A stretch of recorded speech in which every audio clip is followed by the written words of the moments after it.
রাজুদার pocket powder খেতে গিয়ে এমন ঘটনা ঘটবে আমি জীবনে ভাবতে পারিনি। যারা ঘটনাটা তোমাদেরকে প্রথম থেকে বলি। তোমরা তো জানো যে রাজুদার পকেট পাউডার এখন সোশ্যাল মিডিয়াতে খুব ভাইরাল, তাই আমরা ভাবলাম যে রাজুদার পকেট পাউডার খেতে কেমন তাই টেস্ট করে। আজকে আমি আমার দুলাভাই একটা বন্ধু মিলে রেডি হয়ে চলে আসলাম আমাদের রেলওয়ে স্টেশনে। স্টেশন পৌঁছানোর কিছুক্ষণ পরে আমাদের ট্রেনটাও চলে আসলো, আমরা ট্রেনটাতে চেপে পড়লাম। ট্রেনটাও কিছুক্ষণ পর ছেড়ে দিল। ট্রেনটা যাচ্ছে আজিমগঞ্জ টু শিয়ালদা। আমাদের স্টেশনটার নাম হলো কর্ণসুবর্ণ। এই দেখো বন্ধুরা, আমরা কাটা স্টেশন পৌঁছে গেলাম। আর কিছুক্ষণ পর আমাদের টপিস শিয়ালদা স্টেশন পৌঁছে যাবো। দেখো আমরা শিয়ালদা স্টেশন পৌঁছে গেলাম। এবার আমরা হাঁটতে হাঁটতে বাইরের দিকে যাই। এটা হলো বাইরের দিক থেকে ভিউ, খুব সুন্দর স্টেশন। এবার আমরা রাজুদার পকেট পাউডার কাছে যাই। আমরা ফাইনালি রাজুদার পকেট পাউডার কাছে পৌঁছে গেলাম। আর এসে দেখছি যে একটা ভাই ছবি তুলছে, তাই রাজুদা পোজ দিচ্ছে। এবং দেখি যে রাজুদার পকেট পাউডার খাওয়ার জন্য অনেক লোক ভিড় করে দাঁড়িয়ে আছে। তাই আমরাও তিনজন মিলে তিনটে করে রাজুদার পকেট পাউডার নিয়ে নিলাম। এটা হলো আমার দুলাভাইয়ের বন্ধু, খাচ্ছে আর কিভাবে হাসছে দেখো, খুব খুশি। পাউডারটা খেতে কিন্তু খুব ভালো ছিল, পারলে তোমরা একদিন খেয়ে।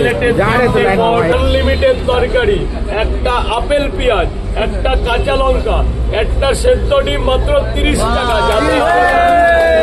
তো বন্ধুরা, আজকে ব্লগটা এই পর্যন্ত। ভিডিওটাকে ভালো লাগলে ভিডিওটাকে লাইক আর চ্যানেলটাকে সাবস্ক্রাইব বা ফলো করে সাপোর্ট করার জন্য পরবর্তীতে এরকম ব্লগ নিয়ে আসতে পারি। আজকের মতো বাই বাই।